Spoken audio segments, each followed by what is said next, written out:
advocates whisper in the hall, where justice wears a mask and truth begins to fall. Every thread they pull, every lie they weave, in the courtroom's dance, who's left to believe?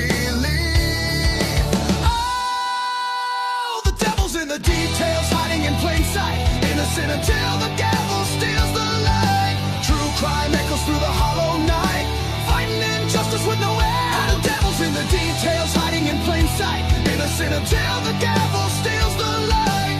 True crime echoes through the hollow night, fighting injustice with no end in sight.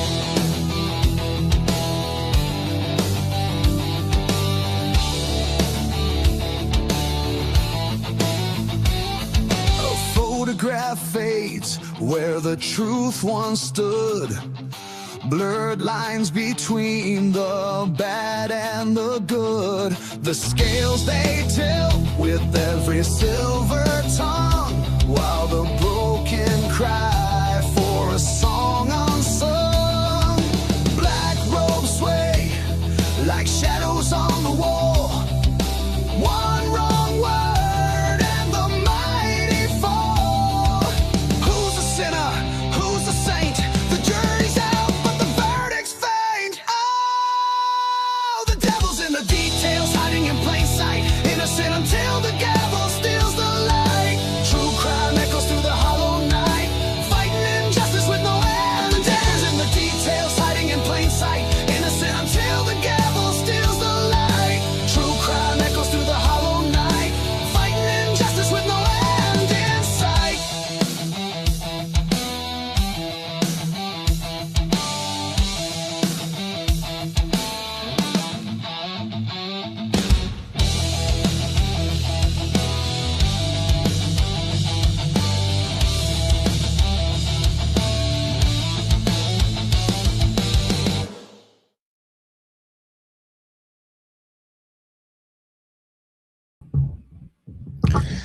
All right. Hey. Let's see. Give me a wave backstage to see if I've got microphones. Everything sounds good. Excellent. Okay. So I'm not in my normal situation, and I'm not in my green screen, so I may have some weird ghosting. Look at that. It's horrible. It's horrible. Oh, by the way, the Seahawks won the Super Bowl. I'm so excited.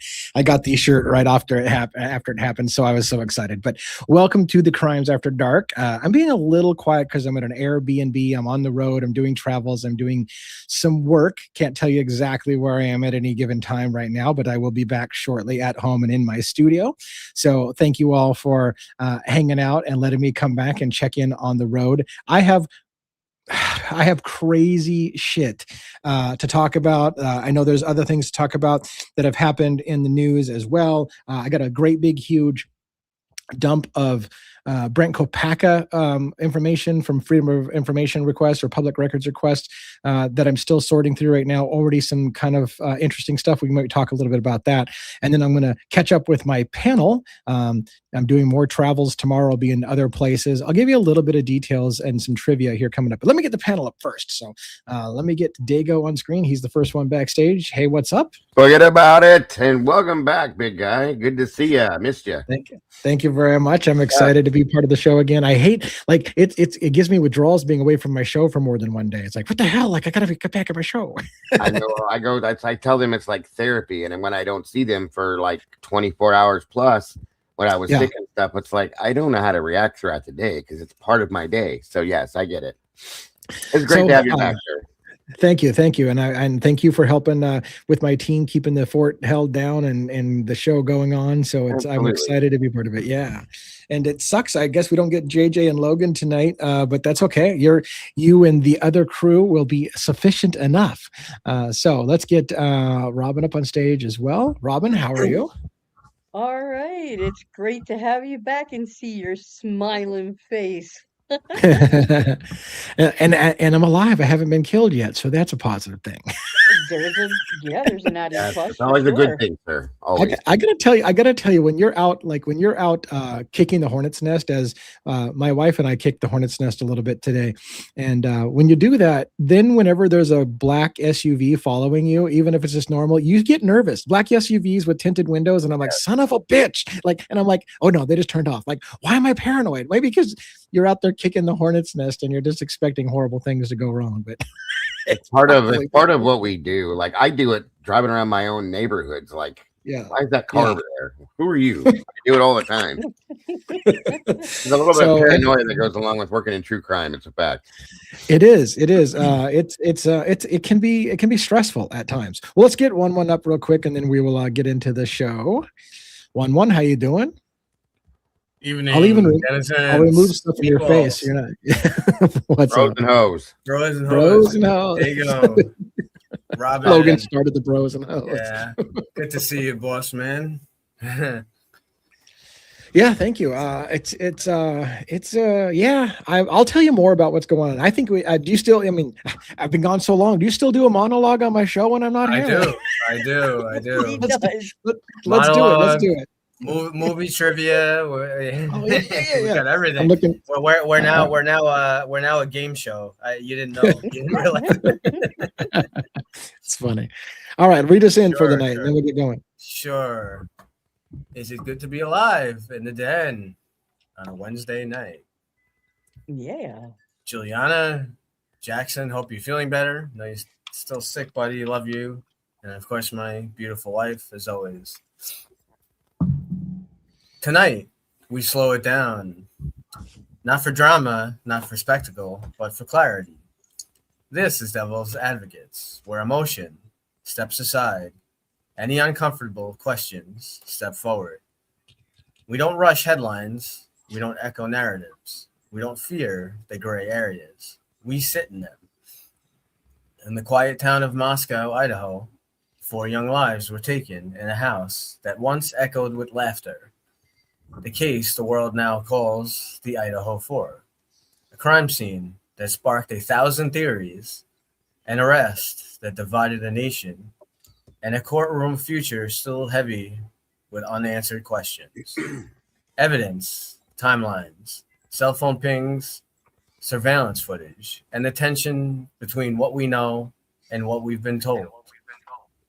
Tonight, we don't sensationalize it, we examine it slowly. And then there's the unsettling shadow cast by the case involving Mickey Steins and Judge Kevin Mullins. A courtroom, a position of trust, a figure of authority.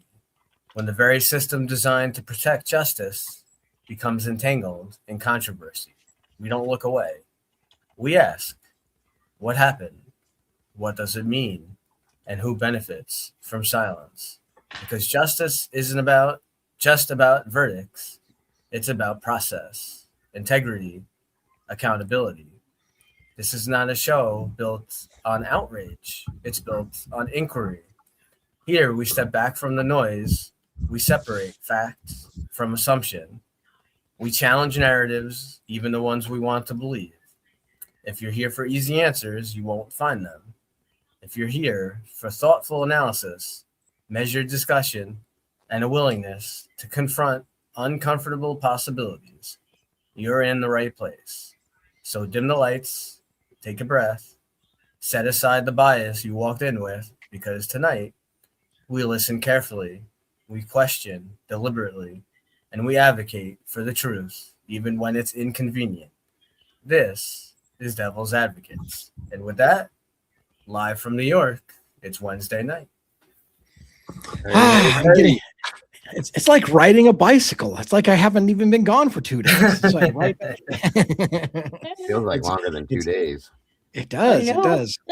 Well, thank you very much for being here tonight and sharing some stuff. I'm going to give you a little update. I learned some new things. So I will tell you where I've been. I won't tell you where I'm going to be, but I will tell you where I've been.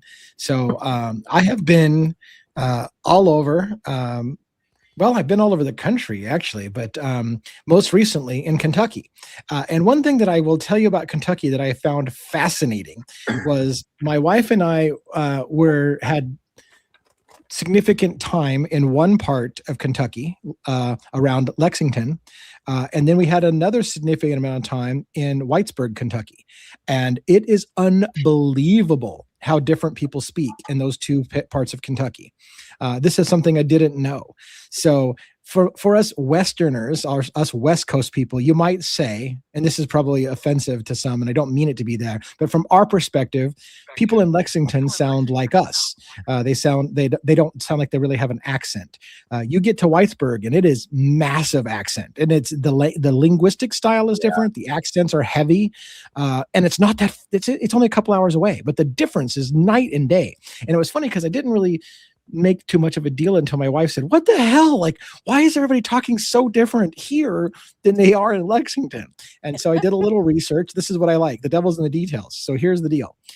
Lexington is more of a college town. It's more of a trade route. It's more of a big city kind of thing. And so because they have a lot of people coming and going from the area, they kind of adapted a more softer language style. But linguistically, the Appalachians is where those in Whitesburg, Kentucky, for example, are, and they're in the Appalachians area, and they have completely different style of language, and they've been kind of isolated from some of that other, like, and it's not, as they said, it's not an education level. It's not like people in Whitesburg are uneducated, but some people, they kind of equate that because the bigger city and the commerce routes basically adapt the softer language that is more like, but it was crazy. It was like the difference of night and day. And I was just like, what the hell? All of a sudden we're in the part of it, and they're just like, y'all, what the hell's going on? The accent came out, and I'm like, what the?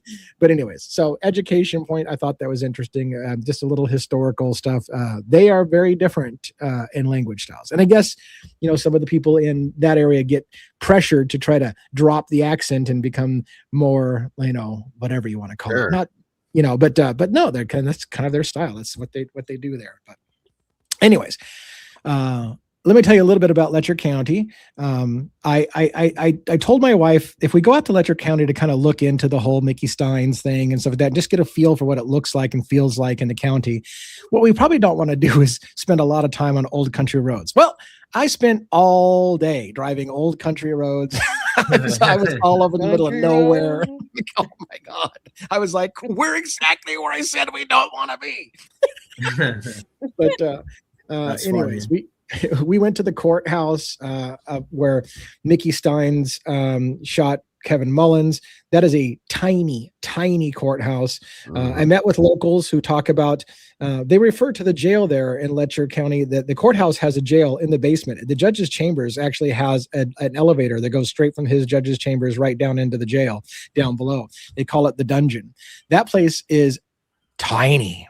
Like, how we always go on and on about how tight Idaho 4 is, how Moscow, Idaho, or that little neighborhood, 1122, everything is tight. It's the same kind of feel. It's just, the freaking sheriff's department is right on top of the courthouse, and the courthouse and the jail and the coroner's office, they're all packed within like one block. They're all they all share the same block. It was crazy how small and tight it is. I'll tell you, I guarantee you, I think we actually saw probably the place where Kevin Mullins was shot because we were going in there looking for some records. So we went in to get some public records and talk to them about the public records, and just happened to be like everything was tiny and small. We're like, oh shit, there's the judge's chamber. It's like right there. Like, you can see everything. And it was pretty surreal being there, and realizing, of course, after Mickey Steins did the shooting, how he literally didn't have to go very far. I mean, like a couple steps, and he's at the sheriff's department holding, it's just, it was nuts. It was crazy. Is that office back in use, or did they have it shut down? Yeah, no, it's in use. It's in use. Yeah. So, it was a busy courthouse when we were there, although it's tiny. It's tiny. But it was surreal being there. I will tell you that the rumors from the locals is nutbaggish, to the point that I would be terrified to live there if I had information, because I tell you, the locals have stories. And it's scarier than shit. And I tried to put on my big boy pants and go into the sheriff's office and ask about a couple of suspicious deaths in the last year or two. And I got kind of stonewalled. I got basically told, no, we don't have those records. Go somewhere else, kind of thing. And it was polite. It was polite, but it was like one of the murders was an older one, and like my wife said, it was she wasn't with me. I walked in by myself. I told her, I said, you know what? I said I don't need the extra pressure with you being right there because my wife would have done something that I wouldn't have done, and she's like, I should have gone with you. But anyways, at some point, I said something about a murder or a death, and he said, well, how long ago was that one? And I said, I think that one's like 15 or 20 years. And he goes, well, I didn't work here back then. And my wife's like, you don't have a fucking computer? like that's what my wife would have said. She goes, well, why didn't you ask him? Like, that's not an answer. I didn't work here 20 years ago. Like, you look it up on a computer, dumbass. Like, so Jesus Christ. Yeah. That's a mess. So yeah. But anyways, hey, to be fair, they were polite. They just weren't super helpful. So They weren't super nice. They were, yeah. Not everybody is super nice in Letcher County, and not like Moscow, Idaho, where everybody is super nice. Yes. Pretty much everybody is super nice. Gotcha. So, anyways, I've done enough talking. What do you guys got for me? I mean, I can go on with other things, but what do you guys got for me? About anything? Well, anything? It hasn't really been anything. We've been following the Nancy. I open it. Yeah, we've been covering kind of the Guthrie thing. Idaho 4, there hasn't been anything like groundbreaking. Well, nothing. I mean, yeah, no, you're good. It's not groundbreaking, but I have some issues with a couple things. Yeah. Okay. We all have some issues with a couple things. What do you got? Well, recently I ran the new interview of Scott Perky. Okay. Yeah. Jesus, Lee. This is the guy that owned the house, right? The one of the owners. Yeah. So with the statement that was made by this man to law enforcement, I don't know how this Gabe kid is not sitting in prison right now for this crime, to be honest with you. Okay. They picked this guy, Brian Koberger, that we all know had nothing, there's no proof that he had anything to do with this, but they're telling a story about this kid with knives and saying he was in the house and he did this and did that and blah, blah, blah, blah, blah, blah, blah. They didn't even look at him twice. It blows my mind. Oh yeah, that's the guy. Is that the guy that he had like a mother that would berate him and he would get mad and he would go disappear for hours and he'd go and if I recall, he got into an argument with Ethan and Xana at the Mad Greek restaurant. Yes, and unbelievable. And Maddie was there. Even interview. There was no interview. Like, if I'd have heard this story as law enforcement, I would have swabbed this kid after we found him and tested it against all the blood that was found, all the DNA that was found, and thought, this is him. And didn't he admit that he had gone into somebody's house and they didn't even know he was there? Their house. He said, he went to their house and he actually, and then he could have killed them all if he wanted to. Right. He could have killed them all if he wanted to. He followed them home from work, or followed them to the Mad Greek from the college. And then he made a statement that he was in the house and waited for them to come home and he could have killed them all, but he didn't. So, like, and how the fuck does that just go like, oh, that's kind of interesting, but we're moving on. Yeah. Yeah. Like, nothing to see here. I mean, I know you're not surprised with no follow-up, but there was nothing. Like, this would have been my number one suspect in this case. They didn't even look at him. Yeah, right. He had anger issues. At least check his DNA to the unknown male DNA. At least, right? I mean, and at that point, it was December 13th of 22 when they did the interview. I get it, but that's again, we have Brian Koberger. We don't need anybody. I don't care if you committed the crime or not. We don't need you. You know what I mean? That's how it works. And it makes you wonder too. It makes you wonder too. Is this? I don't know. I know. Obviously, we know, these girls, they were pretty girls and young or whatever. I wonder if this Gabe guy, if he's the stalker person kind of that Kaylee said. Well, she knows what? Could be. I'm glad you brought that up, one because I was thinking last night after I was reading through this report by myself again, which you should, guys, who the hell gets freaked out reading reports from a murder case at 2:00 in the morning? This guy does. Like somebody's gonna come to my door and get me or something. It's crazy. But anyway, as I was reading through it again, I'm thinking to myself, like, what did you just say? One, like word for word. What did you just say? Well, we heard over and over about that there was like some kind of stalker. So we know, Okay. we know about the guys. We know about the guys at the store or whatever, that they were vetted. They found them. They interviewed them. They were ruled out. But there's supposedly someone else that Kaylee had said she thought she was being watched like outside when she took Murphy out. And I'm just saying, does that match? You know. Well, here's the thing. This kid said, well, Perky said, every time this kid's mother, by the way, her name's Lana or Alana, something in that line. Here's what he says. Every time they had a fight or she would go up on him, he would take off walking towards the college, to the college area. Yes. And stay out all night walking. Okay. And then show up the next morning sometimes. I see your face, Robin. It's exactly where I'm at with this. So it makes you wonder, would this kid have been standing in the tree line watching? Well, let me break it down further what my thoughts were. And it was funny because when this kind of resurfaced with the interview, I was telling my team, I was like, man, I ranted about this like 7 months ago. I found it, by the way. I found my rant. And one of the things I pointed out was, this is what I drew the connections. This guy had it sounded like he got belittled and berated by his mother. He blamed the university for his mother becoming like a junkie because she had been raped or something like that at the university. So he had this, I think, a love-hate relationship with his mother, right? He can't fight his mother because it's his mother. But when she would belittle him or berate him, he would get angry and then go maybe stalk women on the college, right? And it's like, I'm like, this is classic serial killer MO. I can't hurt my mom, but I can hurt women who look like my mom or remind me of my mom or take my anger out on instead of on this other person instead of my mom because my mom's made me angry. And I'm like, how the fuck are you not looking at that guy? And the thing is he would stay. Perky said that he would stay when his mother would go off on him and make these. She would call him blatantly, folks, a loser, a piece of shit. You'll never amount to anything. You're going to spend your whole life in prison, blah, blah, blah, stuff like that. He wouldn't get upset at all. He just stayed super calm. That freaks me out. He'd take his anger somewhere else. He would walk away. So it makes you wonder, like this is the person. This is the kind of person that just snaps one day and fucking kills everybody. You know what I mean? Yeah. And he had a collection of knives, right? A large collection of large knives. Yes. And it said that when he got into an argument at the Mad Greek with Ethan, Xana, and Maddie, that it was kind of political, and he seemed to be enjoying the fight and getting angry, like riled up. So this guy's got bad news written all over him, and the fact that it just seems like it didn't, because you don't ask questions you already know the answers to. If he was stalking around there, did Murphy know him? Yeah, maybe.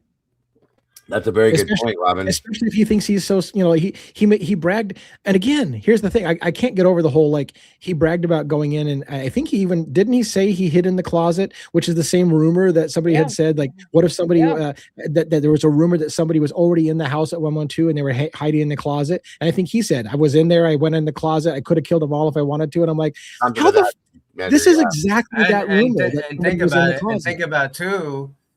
I mean, it could be coincidence, but just a few weeks before, right? Dylan describes how they all went shopping and came back and the door was wide open. And the washing machine was running and all that, right. And they went around, they checked the house and nothing was there. It makes you wonder, like, maybe he was telling the truth and he was the one in that house at that point. Very good. Yeah. It could have been like a test run or something. Or maybe he enjoyed, scaring them and freaking them out. Like they'd come home and they'd just realize they'd been messed with, and he's getting off and terrorizing them. And he was like 19, 20 years old. Perky described his age and had it wrong based on the birth date. We figured out he'd be about 19 or 20 years old, roughly. Yeah. If you guys remember the dog that they found skinned alive, remember that? Skinned, and that, Buddy. If this guy's wandering around, carrying knives around, like, again, here's another test run of something that maybe, he goes out and stays out all damn night and comes back in the morning. What are you doing all night? Yeah. You don't know anybody else. You're not hanging out with people. It's weird shit. Do we know the background of this guy? Like, does he have any kind of criminal background? He does have a military background, ROTC. He was ROTC. Yeah, he has that. And where's he gone since? Like, do we know where he's at now? I think people think he's in the military because he kind of just vanished. I don't know anything else about him.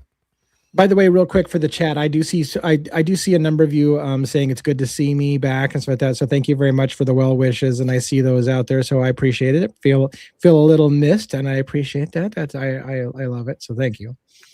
In fact, what I'll probably do after the show is I'll probably grab some screenshots for doing my fireside chat when I get some time. I'm still going to be on vacation, if you want to call it that. I'm going to still be on vacation for a little while longer, but I'll be back.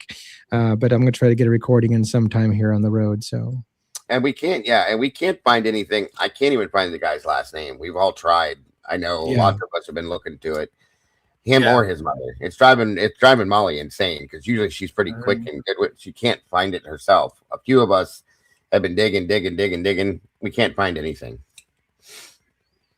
Yeah. So it's kind of worrisome. It's a little weird, you know. If the dude did what he did, if he did something maybe and was already pre-enlisted in the military, and then off the door he goes, he's off to who knows where. Who knows? You know what I mean?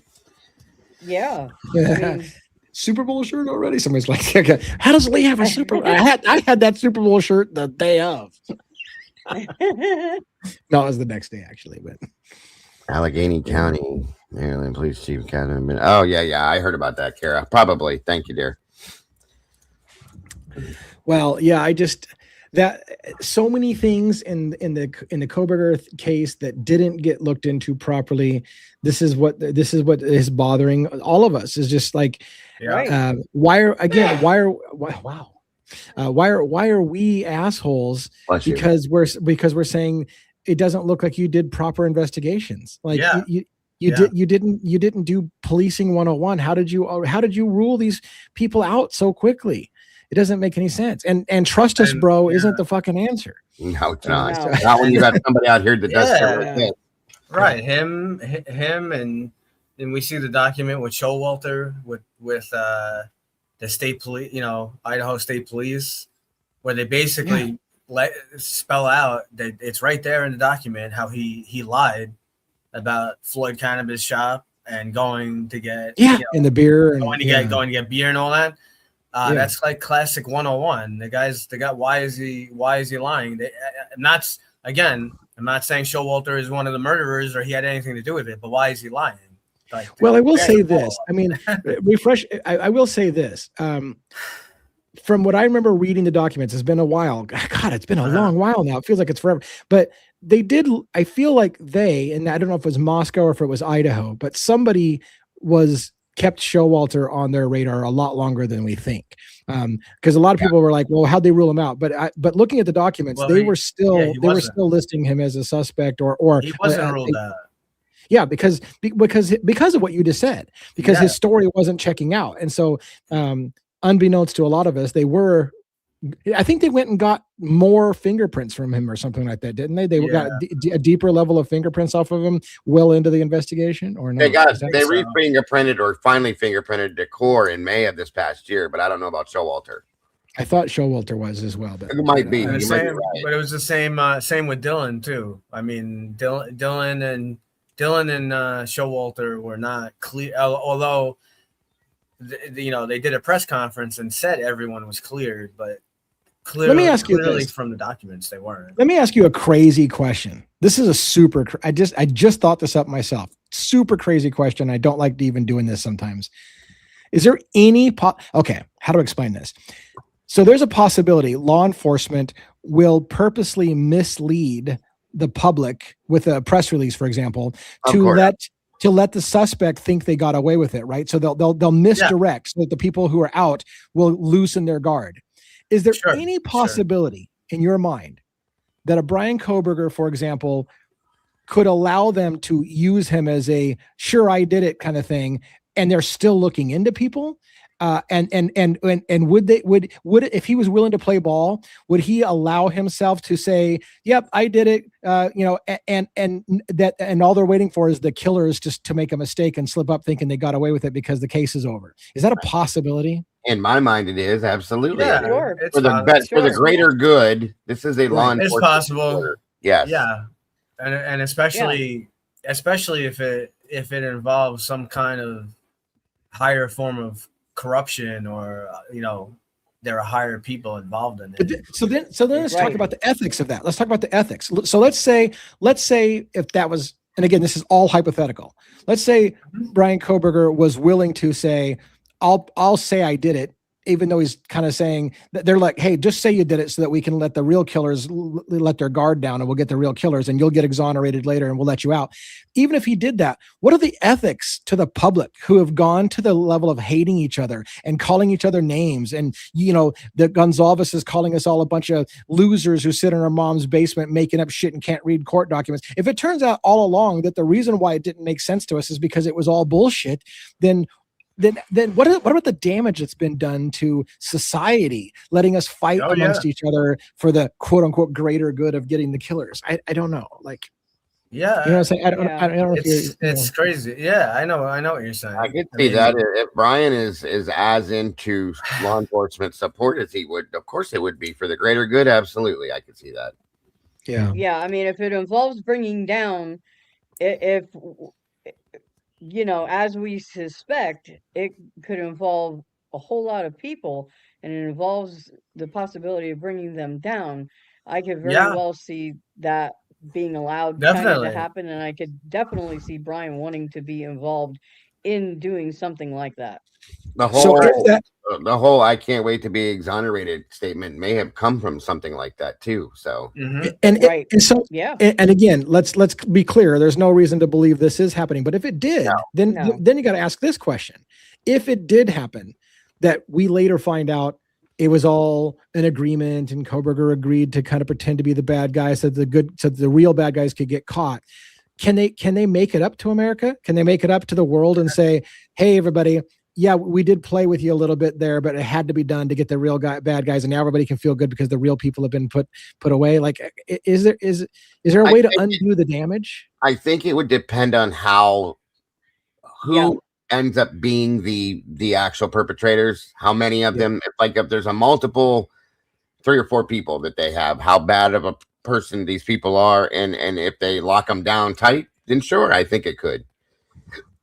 You know, I mean, just put it out there to the world. Like, we only did this for your own good. We did this to make sure we ensured to get the real people for this. And of course, Brian would have to play ball with that and probably make a statement as well. But I think that could help. I think people really get off. But and since we're going on this crazy thing, let's go one step further. If there was anything possible like this could be the case, what about the families? Would they know that this is happening, or would they be duped as well? And are they going to be okay when they're like, hey, by the way, you were lied to. We told you we got the real guy and that you got justice and vindication, but oops, we lied to you. It was for the greater good. Here's the real person. Would the families be okay with that? I don't think they would be told. No, they wouldn't. They wouldn't be told. Especially Steve. Well, they'd have to be told at some point that Brian's not the guy. Right. They would have to be told if they did go after and get somebody else. But anyways, I mean, eventually, but not till the last second. This is probably the ridiculous level of hypotheticals that we're playing. But the point being is that it just leads to some of those questions. Like, is there ever a possibility that they could do something like that to let the real killers let their guard down? But there's a creator out there. I said it earlier, but I will say it again.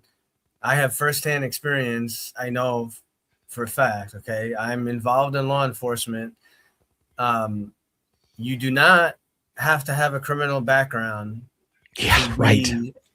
I hear this all the as time. a CI. Okay, yes, if you have a history of drugs and certain elements in your past, yes, you may have.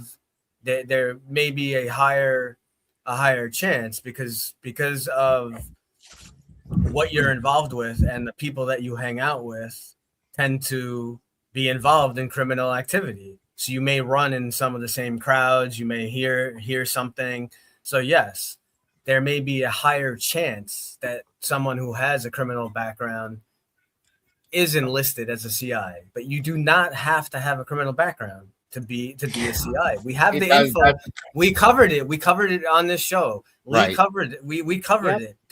We have a document that proves that there is an agreement between the college and MPD. We have it. It's right there. We don't know who they are, but we have it that even shows it. You know?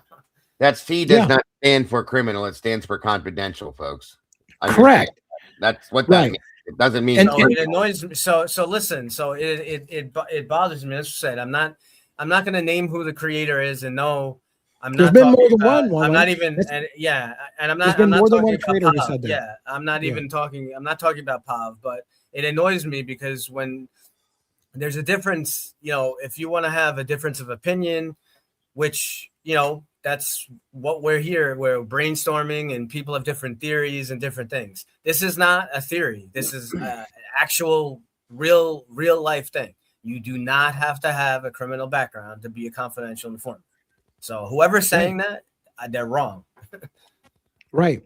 And as I say, the document from like you said, the document from the University of Idaho with an agreement to embed officers in the Greek system. That was essentially what those students who worked with law enforcement were, as confidential informants, and they didn't have to have a criminal background. Right. They were just confidentially passing information along to law enforcement.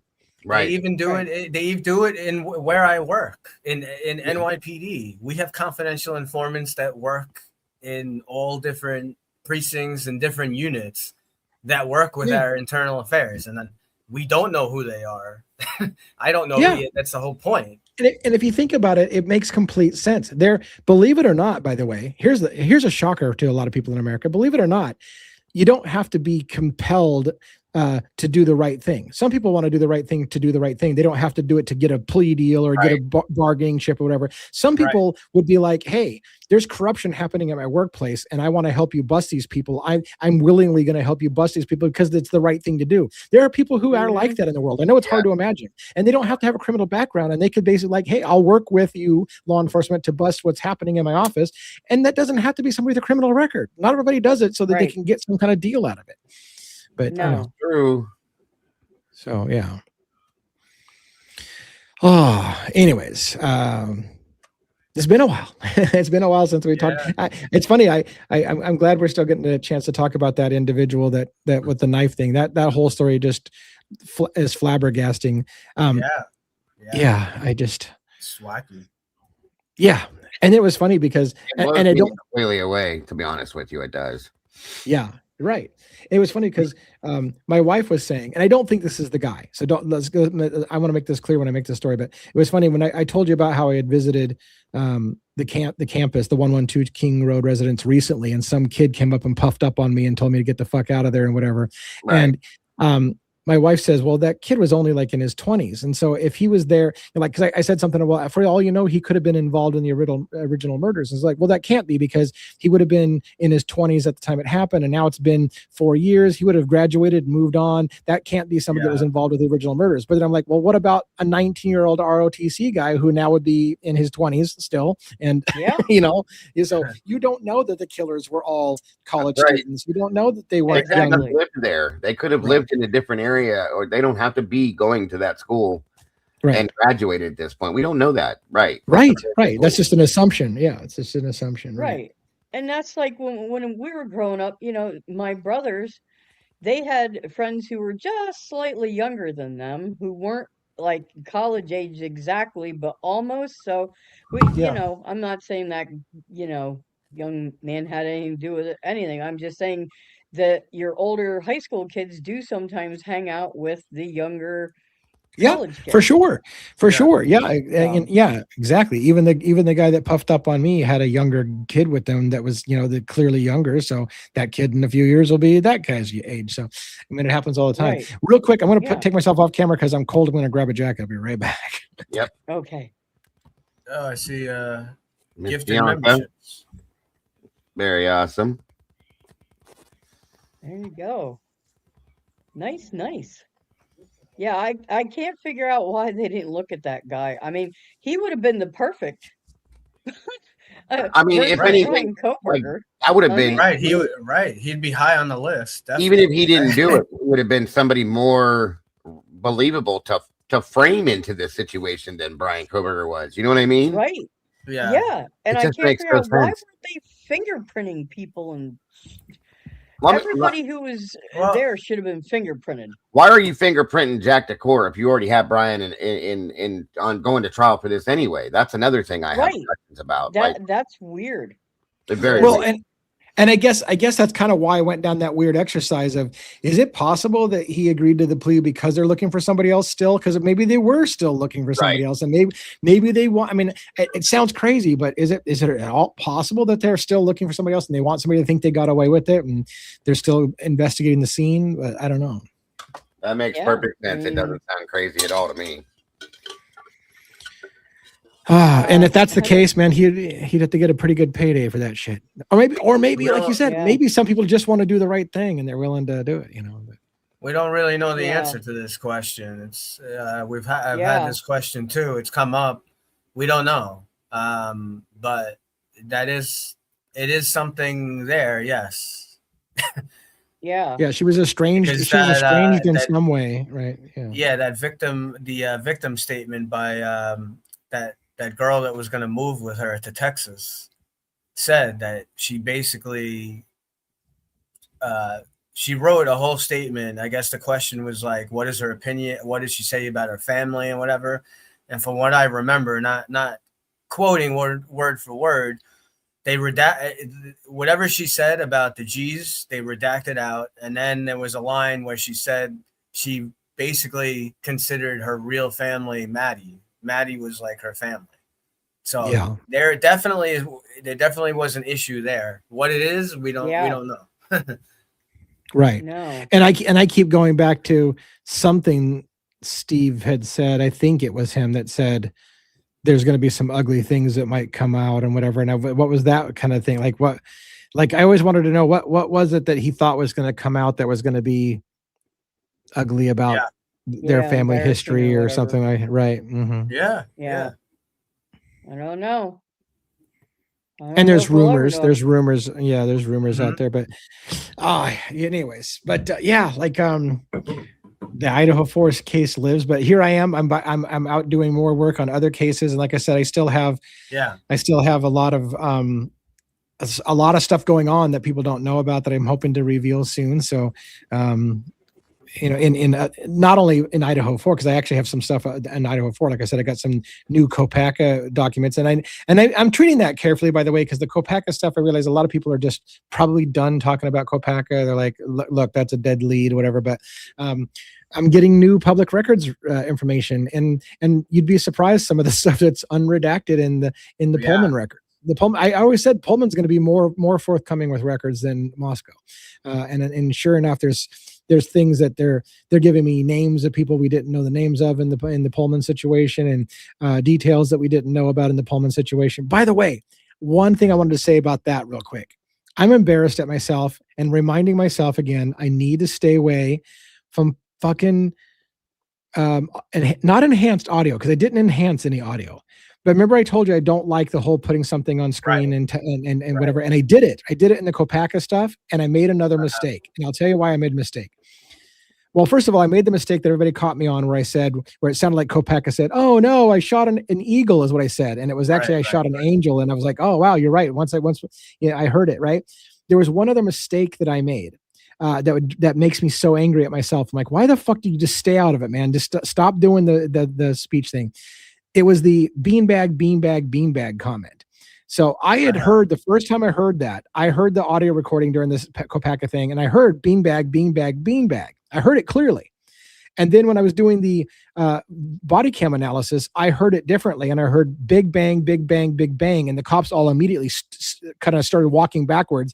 And then when they heard a click, they said, "Oh fuck!" Like or "Oh shit!" Like just before the explosion. I thought, yeah, they're saying big bang. Well, again, I got a new document release with the police report from the officer, and he said, "I said big beanbag, and I teach the officers that there's a clicking sound just before it goes off." So what he explained in the report was they did use explosive ferret rounds that they call beanbag rounds because it has a more non-lethal package payload in it, right? So it still is an explosive round. It still is an explosive round that exploded inside the room, but it was more of a non-lethal type of explosive round. So he did refer to it as bean bags, but it was like a combination of both. It really was an explosive round fired in there. It wasn't just a bean bag that was shot at him. It was an explosive round filled with maybe bean bags or something, or whatever the case may be. He literally wrote in the report, I said bean bag, bean bag, bean bag. I was like, well, shit. I thought I heard big bang, big bang, big bang the second one. And they all stepped back and went, shit, like there's a big bang coming in. That's what you heard, is a big bang that happened afterwards. And so I'm like, hey, that's what it said. Well, I should just stay the fuck out of trying to tell people what I think I heard. It happens to the best of us. We got some Thank gift you memberships. yeah, thanks to Jules Down Under for gifting 5 yes. memberships. Thank you. Appreciate that very much for our channel, for getting some nice gifts. Hopefully somebody got those and picked those up. I appreciate that. But anyways, yeah, that's another one of the reasons why I don't like in the audio thing, because again, once you tell somebody what they're going to hear, that's what they hear. It is what it is. Does it really effectively change much about that encounter? It doesn't. Oh, but there was one surprise in the write-up of the police report. Here's the other surprise. He wrote that he did that beanbag comment twice. Once at about 1:40 in the morning, and once again at 3 in the morning, because they had fired canisters twice at him, and so that was a surprise to me. I only heard one, but apparently they did it twice.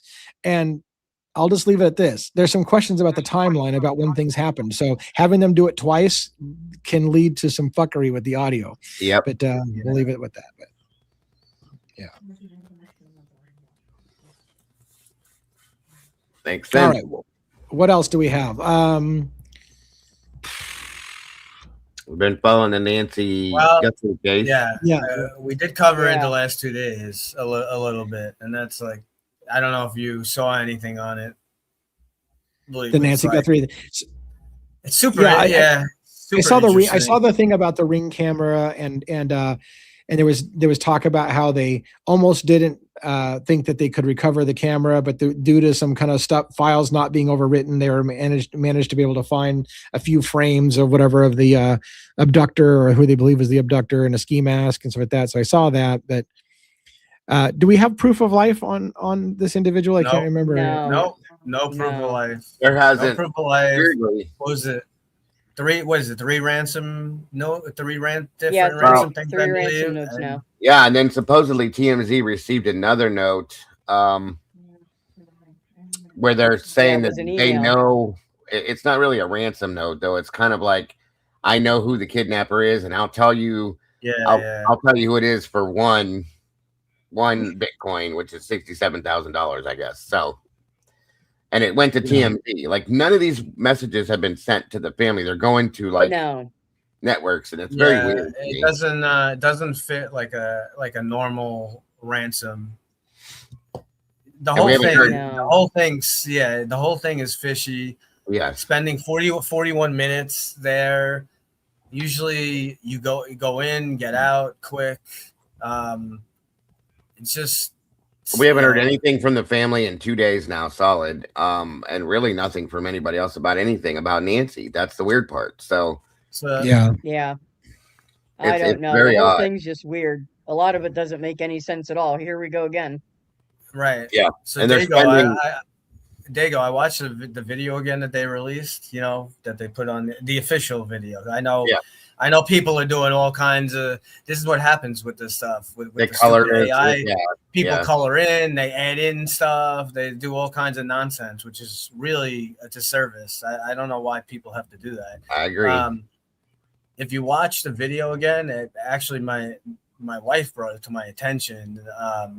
If you notice, when the guy walks up and then he walks back and he's near the shrubbery, it looks like he has like his left knee or left leg, like he has some kind of injury or something.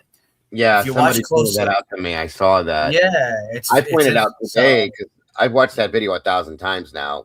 Just watching him walk up, and I said to them today at Discord, I said, it's bothering me, but it looks like when he walks up, first comes through the archway, he puts his head down, which I'm giving. He doesn't want his face seen, but it almost looks like he hesitates, like he doesn't want to do it. If you watch that and you look at him, it's almost like he's like, oh man, I don't know if I want to do this. That type of a reaction he seems to be having. Now that could just be me seeing that, but that's how I keep. Now that I'm seeing this, that's what I keep seeing. It's like he hesitates. He looks both, which I get that too, but it just I get a feeling like he's like standoffish with doing this. It's weird. I don't know. Yeah. I don't know why I'm getting that feeling with this, but so the bit. Go ahead, Robin. If this is just a weird theory, I guess, but if he knew somebody else was going around back, was he purposely there just to kind of throw people off? Yeah, that's what they said to me today. I mean, because picking up plants, I mean, that takes time. You're picking up these plants out of the planter. You're going back up to the door. I mean, the whole thing is just weird. I'm thinking that maybe that dude was some kind of a decoy. Yep. I don't know. Yeah, and someone did go in the back because they said that there were cameras and lights smashed in the back. They haven't released any video from that. But. That could have been a decoy while the person that's actually doing the more, because this person is so unprofessional in the front door, but whoever's went in the other direction, I think would be the more professional person. I watched something. I saw something earlier that said that guy Tommaso. So that's the son-in-law, right? Right. Yeah. That he had that again. Doesn't mean anything, but that he has some kind of gambling debt as well. I was watching. I've heard that too. I was reading something. I don't know, if that's accurate or not. Oh, guys, can I switch topics though? This is I forgot to tell you something. And we don't even talk about it a lot anymore. Okay. So Charlie Kirk's assassination is where I'm talking about. So I happen to have a conversation with somebody who dropped a bomb on me. He's like, hey, are you still covering the Charlie Kirk situation? It was my buddy who I'd grown up with, who stayed at his house before taking a flight. And he dropped a bomb on me like, have I been out of the conversation so long? I don't remember. Out of all the talk, you remember back in the first 3 weeks of that assassination, you would have snipers coming on arguing about whether or not a 30-06 would take someone's head off or not, and how it's not possible it was a 30-06 and whatever. In all those discussions, I don't remember a single person talking about frangible rounds. Did you remember hearing anything about frangible rounds? I didn't fucking know this, and this is insane. No. A frangible round is a round that's designed to powderize as soon as it hits its target. It's done in training a lot. And it's World War II type stuff. That rifle was an old World War II type rifle. A frangible round was designed to explode and powderize and not cause massive amounts of damage. And I looked it up online. It's a total thing. And so they said, if here's the thing, if he was shot with a frangible round, it would have caused huge cavitation in the neck, which is what you see, and an explosion at the side. And why it wouldn't have blown his head off, because it wasn't a typical round. It was a frangible round. Now, here's the counter to that. If it was a frangible round, there's two possible explanations, because it wasn't a common round. It was just a training round. So did, for example, the shooter really borrow his grandpa's old World War II type rifle that happened to have some training rounds, and he just didn't realize it was a frangible round? Or they said an assassin might actually use on purpose a frangible round for other reasons, which is to avoid damage to other people and things like that if the wrong target got hit. So then it becomes, is that more indication of an assassin if it was a frangible round, or is it just coincidentally the old man's gun with old training ammo that Tyler Robinson used? But anyways, I thought I'd never even heard that discussion. Is that the first time I'd heard that discussion? Yeah, I've never heard that. That's really interesting too. Interesting. It is interesting. Yeah, if anybody's interested, look up frangible rounds. It's a real thing, and it's crazy, and it may explain how a 30-06 wouldn't take your head off, because a frangible round's designed to do just that. It's just designed to powderize when it hits something. So that's interesting. Wild. Definitely wild. And by the way, I heard, in addition, one more thing about that, and then we can move on to whatever the fuck you want to talk about. But supposedly that whole doctor that started the whole rumor of Charlie Kirk's spine was hardened by Jesus or God or whatever and caused a miracle or whatever. He never said anything like that. And I guess he got pissed and like, I never said anything remotely close to that. It's all been spun out of control on mainstream media and offline sources. Supposedly he's come out and said, I never said that. So I don't know if that's true or not, but Gotcha. Well, I don't blame him for being mad if he didn't say it, because I mean that could put his career in jeopardy. Of course. You know, a lot of other medicals in the profession would be like, what is he smoking? You're You know, it right. doesn't work like that, Exactly. you know? right. So it's just interesting that frangible round thing was a shocker to me. It was like, how did I miss anybody? I don't remember a single person talking about frangible rounds. I've never heard that before today. I'd never heard of it, but I looked it up online, and it's a thing. It's a real round that's designed to powderize. It's very crazy. interesting.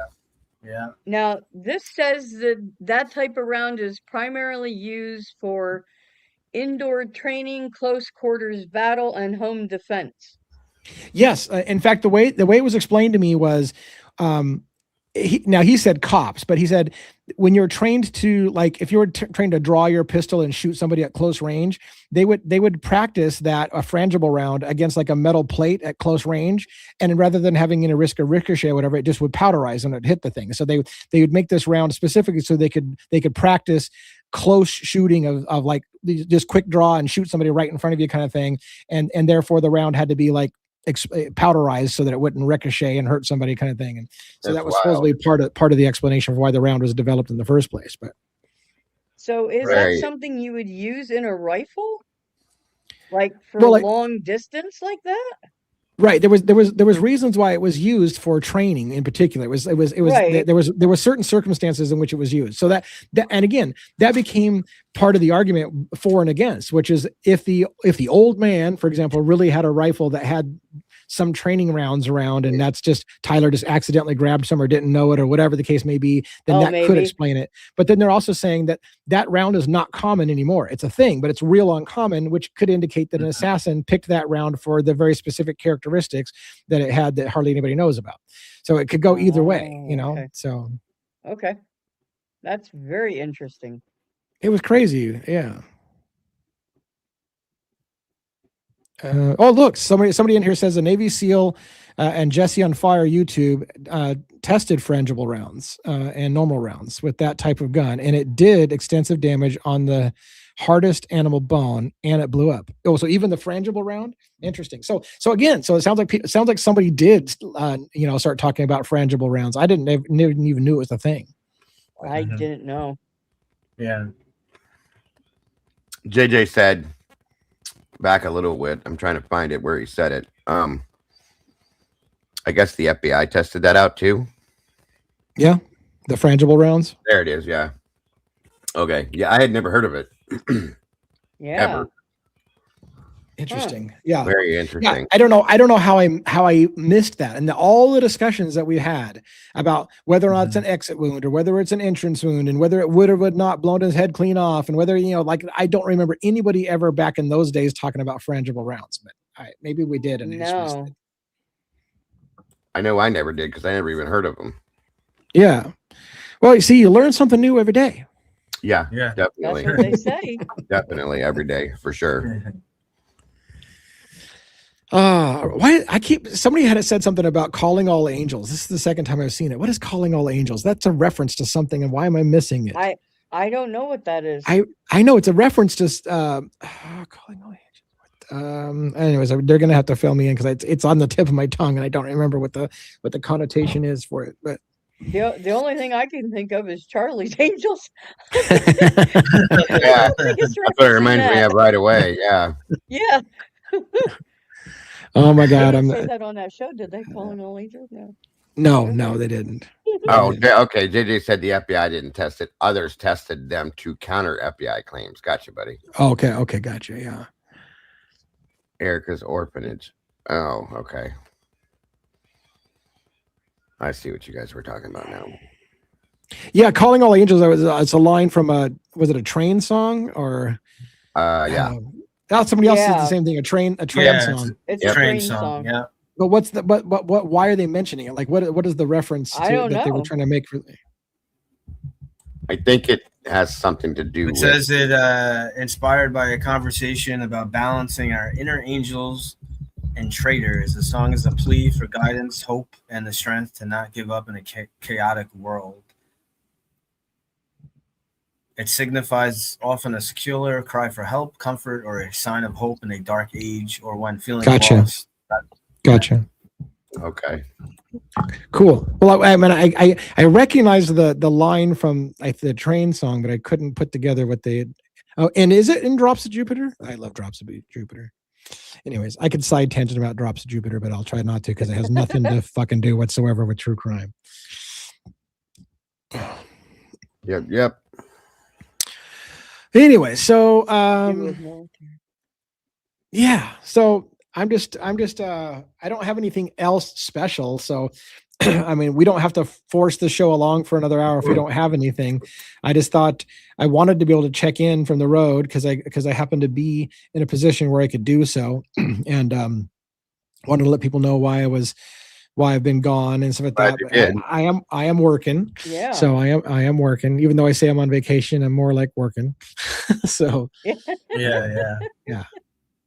Somebody has something. Yeah. Oh yeah, we can invite people to come up. Does anybody want to come up on screen and ask questions? Somebody says I have something. I'll throw the Sarah Karwowski.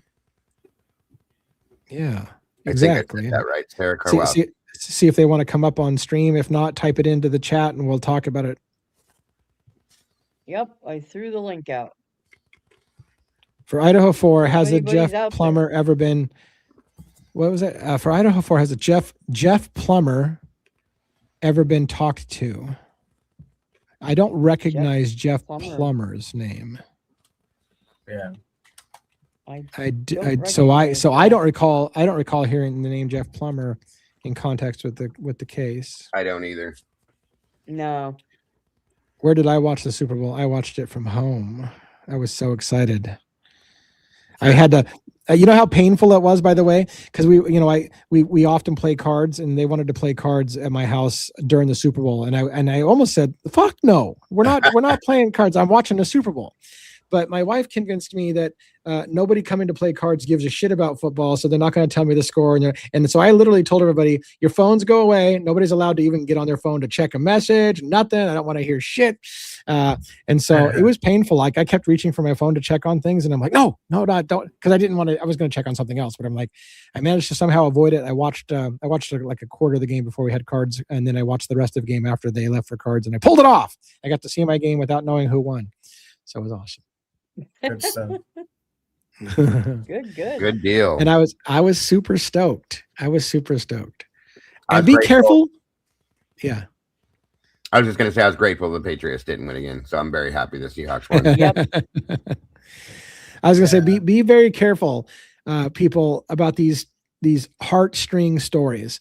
I saw a heartstring story about Coach Mike McDonald from the Seahawks, and it brought tears to the eyes. And then I realized when I read it, I was like, that's not even that can't even fucking be real. So after I got a hold of my emotions, like, what a story. I was like, matter of fact, what a story. It doesn't fucking sound believable. And sure enough, it's clickbaiters who fucking play on, and they make up great. So they take a screenshot. There was a picture of Mike McDonald and some kid with both with tears in their eyes. And they made this whole story about how he changed this kid's life and mentored him as a child. The whole story is complete bullshit. They just took a freeze frame of a picture and made a story to it. And I bought it for like a dumbass. And I was like, wait a minute. I mean, after I had bought it, I said, wait a minute. That's too good of a story to be true. And sure enough, not true. Just fucking clickbait bullshit. So just fucking keep in mind that's how they do shit, you know. It happens a lot too. A whole lot. Yeah. Yeah. Anyways, so why is JJ's in the chat but he's not on the panel? What happened to JJ for the show tonight? I don't know what he's doing tonight. No clue. I don't know if he said he wasn't going to be able to be on. Yeah. That's fair. That's I mean, yeah, the guy's allowed a day off or something. It's okay with that. Yeah, you know. Once in a while. But Logan, I don't know. I don't know if Logan's allowed a day off. So what the fuck is Logan not being here? I don't know. She's got her own channel. Yeah. Yep. She said she'll be back tomorrow. Yeah. Yep. What else do I have to tell you? Yeah, I don't know. By the way, so here's a random bit of trivia, not related to Idaho 4 or any true crime, but when we got into Kentucky, there was the Kentucky Derby sound, that that Yeah. fucking whatever the hell it is, Yeah. that went off at the airport. And so this guy at the checkout counter for the rental car where we were getting said, "Uh-oh, here we go." And I'm like, "What was that? Like, is that the baggage claim coming in? Because we're waiting for our bags." And he's, no, that's what we play when a new flight arrives. So they play the Kentucky Derby song whenever a flight lands, because then all the like car dealerships have to know that they have to be ready for a bunch of car handouts as people come in off the plane. I don't know. I just thought it was weird that crazy. They play the Kentucky Derby song. That is crazy as hell. I just pick up on random trivia. I didn't hear What's that this? Cat's Mojo of black glove. Where did they was find the found. glove? Where did they? There was a black glove found by near the house. Yeah, it's out in the area that they were searching near Annie's house.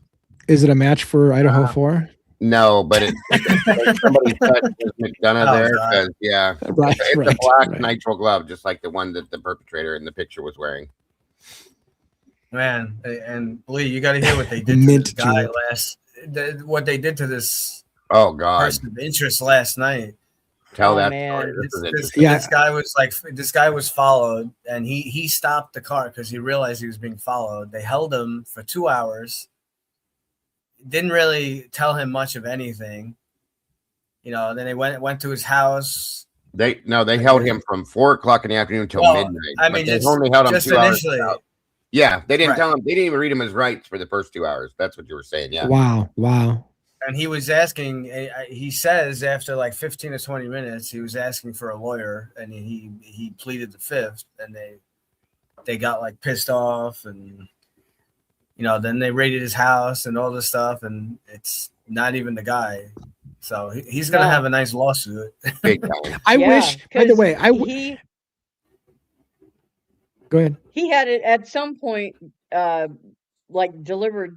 That's what he did. He delivered packages, and at some point, apparently, he may have delivered a package to Nancy Guthrie's house, and so that's kind of how they tracked him down. But he's like, she wasn't at his house, at the mother-in-law's house or anything. So they let him go. So.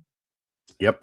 And the only thing which caught my attention, but then he said about a white van he drives, but it's got, I think it's called GIL all over the side of it. You can't make any sense. Yeah. So I was like, okay, thank God. Because they said before that there was a plain white van driving around the neighborhood days before, but it's plain white. There's no markings on it, so they don't match. But yeah, he's gonna have one hell of a lawsuit, in my opinion. And I was gonna go on my little personal rant.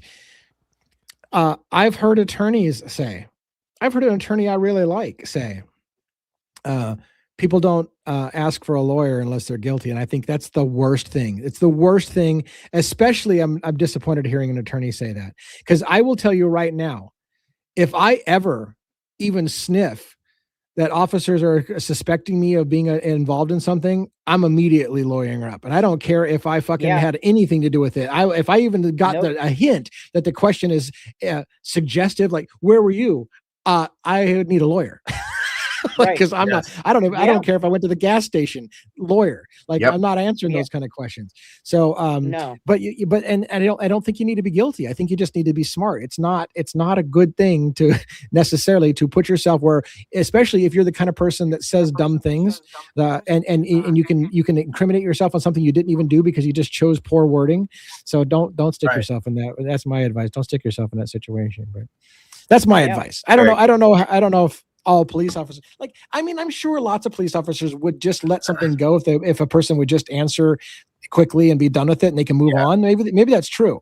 But in general, if it looks like you're a suspect of something, or you're being interrogated about something, man, I would lawyer up in a heartbeat. Yeah. I'd say don't answer any questions. Yeah. If you're being brought back to the station, or you're being, And I think you can do that politely. You know, I mean, I would imagine, you tell me one, I would imagine if it's not what you say, it's how you say it. If you were to do it politely and to say, hey, I really don't feel comfortable answering questions. I'd like to have an attorney, that they're not going to get mad at you for that. They'll be like, hey, okay, good. You know, we're done talking then. I mean, it should be right. Just business. It shouldn't be a personal insult kind of thing, you know? Right. And you can't really argue about it now because there's all kinds of body cameras, and so yep. So that's my recommendation, is just always be on the safe side, because again, and I know the logic is, if you didn't do anything wrong, then there's no reason to not tell them, kind of thing. But it only takes you to have one thing that didn't make sense that you did weird in your day, and all of a sudden you're a suspect, and it looks like you did something guilty, and you might have just done something weird that was just weird, and you're like, oh, wait a minute, that does look bad in retrospect, but it's too late. Like once you've done something weird that can't be explained, then all of a sudden you're a suspect. Mm-hmm. So yeah. Or if you misremember something, I mean, right. I do agree. Well, I thought you said it was 3 o'clock that you went there. Now you're saying it's 2 o'clock. Yeah, well, shit, my memory sucks, you know. Yeah. So, and the more intimidated I get, even if you're stargazing, can't even go stargazing. Yeah, you can't. Right. Yeah, I mean, I do weird things like go for a drive in the middle of the night because I just want to, let off some steam and get out of the house, kind of thing, and that's apparently enough to be suspicious of murder. Nobody drives their car at 3 a.m. What are you doing? Yeah, that's a good point. Panda Desert has. I was going to bring that up too. The warrant that they had served on Carlos Palazuela, I think is his last name. I can't say it right. They were looking for, and it specified in the warrant, medications belonging to the victim, medical devices, things like that. Like what? So here's the thing. We were told with that the medications were left at the house, right? Yeah. Which is why they were so worried about Nancy, because they didn't have the medication. But why are you looking for then medications and medical devices that could belong to the victim? So like what? So it almost and they knew that. They knew that. So here again, misinformation right out of the gate. Well, like Lana covered it too. They knew this. Yeah. They knew this already. They lied. Yeah, they knew it. They knew it already. They just didn't tell us. Yeah, it's crazy. It is crazy. I don't know if they ever tell the truth about things, and it's like the go-to thing to just kind of lie about things and hide things and whatever. It's like the go-to thing, and then you wonder why people's trust is being eroded. Yep. And again, no offense with one, but like people's trust in law enforcement gets eroded every time they treat people like you don't need to know the truth, and we don't have to be transparent with you, and we'll ask you questions when we want to know something, but otherwise shut the hell up. Like that whole thing just creates barriers between people. Well, if you it doesn't make us trust the system. You're right, 100%. If you think back through from the beginning, you guys, they told us they couldn't get video. Remember? Yeah. Then they got video. They told us the medications were left behind.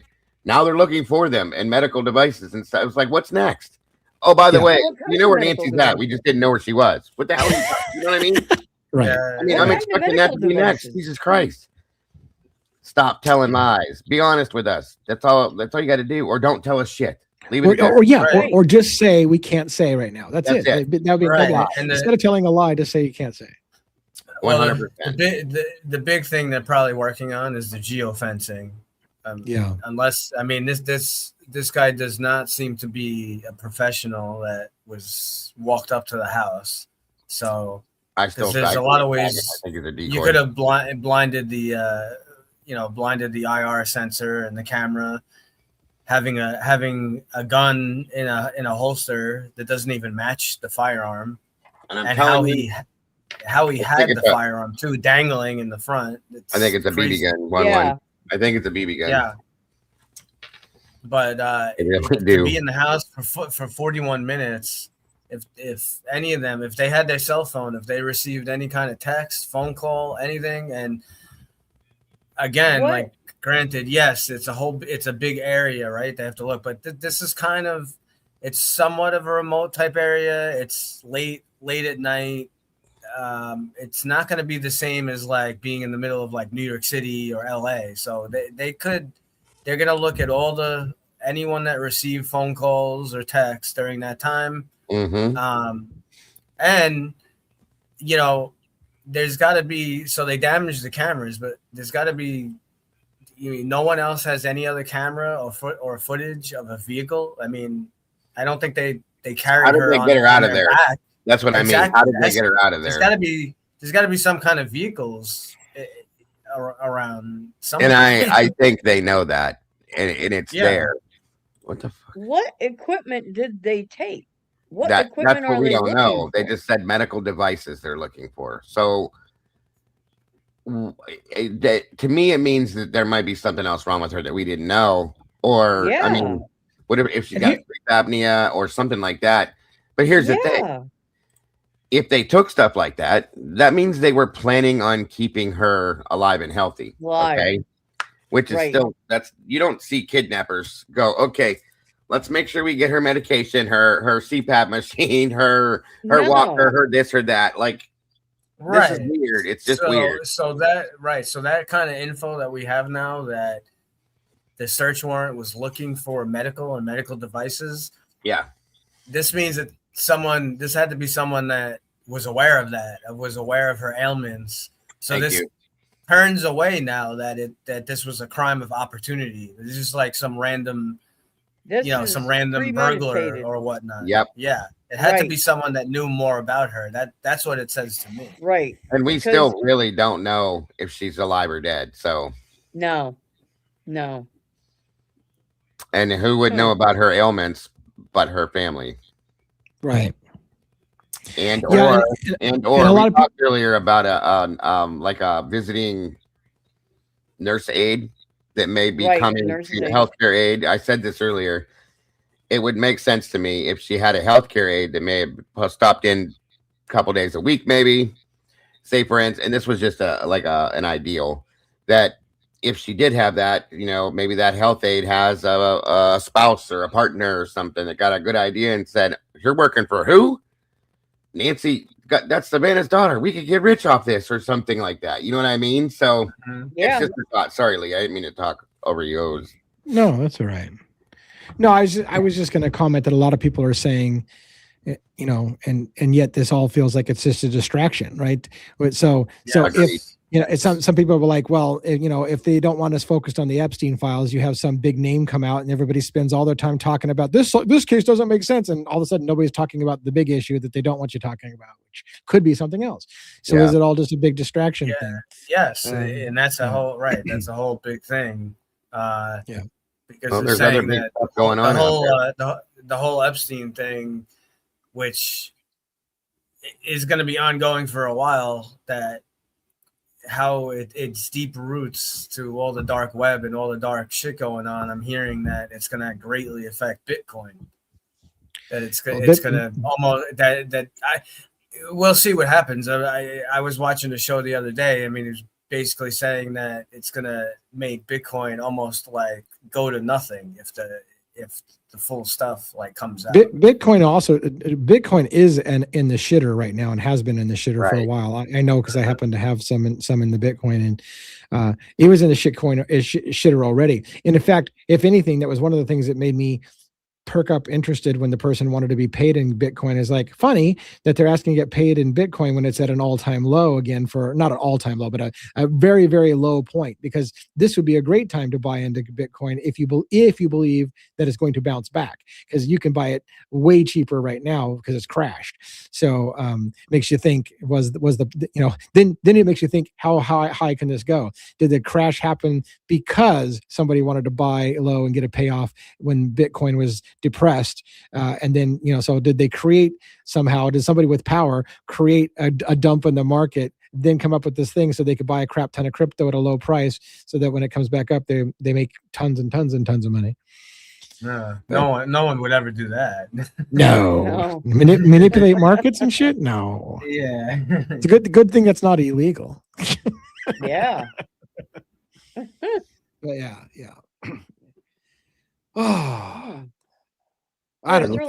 There's definitely some fuckery going on with this one for sure. Didn't we just Yeah. offer people to come up on stage? Like, here's the thing that kills me.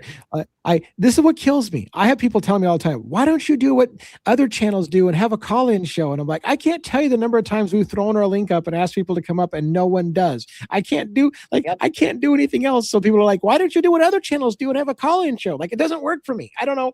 It may be, to be fair, it might be because people say DA never shuts the fuck up. So why is the point of going on his show? Because he'll just talk over you anyways. So maybe that's it. I don't know. I heard a rumor. I don't know if you guys followed the Murdaugh trial, but I heard there's a new trial coming for him, possibly. Really? I heard that there should be that, but I didn't hear that I had done it. But yeah, I don't know if it's happening for sure. I just heard about that. We got to reach out to Allie. I know. Yeah. Gosh, she's I so still want to busy. hear her. I still want to hear. I know. I still want to hear what she has to say about the Luigi stuff. I know she put like a TikTok thing out, but yeah. Have you guys seen WSU's response to the family's lawsuit against them? Is there a new response? All I knew is they moved the jurisdiction to the east side of the state. Have they responded in any other way? I don't remember if they have. I feel like I'm out of touch. I've been gone for 2 days. I don't know what the fuck's going on in Idaho. There really All I know is that people are different. super nice there. That's all. yeah. That's about it. pretty much. Pretty much people are super nice. That's it. I gotta tell you, going back to Letcher, because like I said, I spent time in Kentucky. It's a scary fucking county out here. I'm telling you what, it's a scary county with the rumors that go around. Scary place to You be. think it's worse than Idaho? Yes. I It think it's sounds worse than like it. Idaho. That's Yeah. what it sounded like to me. Yeah. Yeah. Scary level of bad. So I don't know, Couldn't even man. imagine. Let me yeah. see something here. Give me a minute. I think I might have a bit of an answer for you guys on something. 1 second. Okay, while you're looking that up, what's the answer? Does anybody know?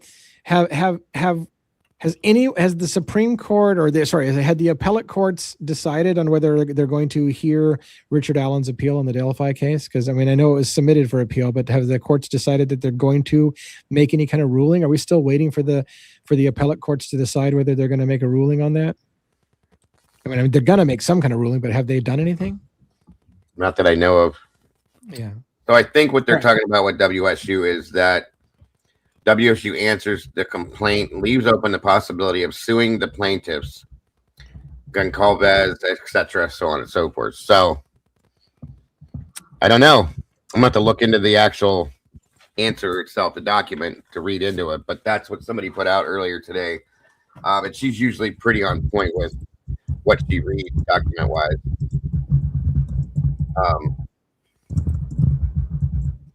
Let's see. I'm doing a quick check to see if there's anything on the on that appeal of Richard Allen, by the way, is a separate thing. I know we got two different topics at the same time. As far as this goes, as of February 2026, the appellate court has not made a decision yet on Richard Allen's appeal. It's JJ talking about Cobain. It's Private messages, JJ. Do you guys, so this is a question from somebody. Let's talk about this for a moment, because I mean, we always talk Idaho for. Do you guys think Richard Allen is guilty or not? Do we want to do a roundtable real quick? Robin, do you think Richard Allen's guilty? No, I do not. Just categorically, you don't think he's guilty. And what do you think? Nope. After seeing the further info and the stuff that Dago covered, he went back over it. I just knew like some basic stuff, but then when we started covering it and I watched some of the documentaries and some of the interviews and all the stuff, it doesn't even seem like the bridge guy, in my opinion, is even Richard Allen. I don't even if Bridge Guy is, we don't even know if Bridge Guy is the killer, but to me, I don't even think Bridge Guy is Richard Allen. I think it's someone else. It's yeah. And Dago, do you have a definitive? You don't think he did or he did do it? By no means whatsoever in hell did that man do that. He's absolutely not the bridge guy. Richard Allen has nothing to do with this crime whatsoever, in my opinion. Yeah, I'll stand on the hill and die there. Just saying. And I feel like that's where I'm at as well. I reading the appeal, it's one of those things that when you read the appeal, you're like, they completely fucked that guy. Like that, there's just there's no question that, and I didn't follow the original case, but I've said it before. When I watched the original footage that came out of his interrogation, I always felt that he came across as sincere of not knowing what the fuck they're talking about, and they just bulldozed him. And he's like, I don't. You can do whatever you want all day long. Right. You're not going to find anything because I wasn't there. And I was like, that's the kind of shit that I would say. I'm like, you can look all day. I don't give a fuck what you think you have. You can look all day long. You're not going to find anything because I wasn't there. And that was his attitude. People are like, yeah, he's just a really good liar. I'm like, no, that's how I would sound if I didn't do shit.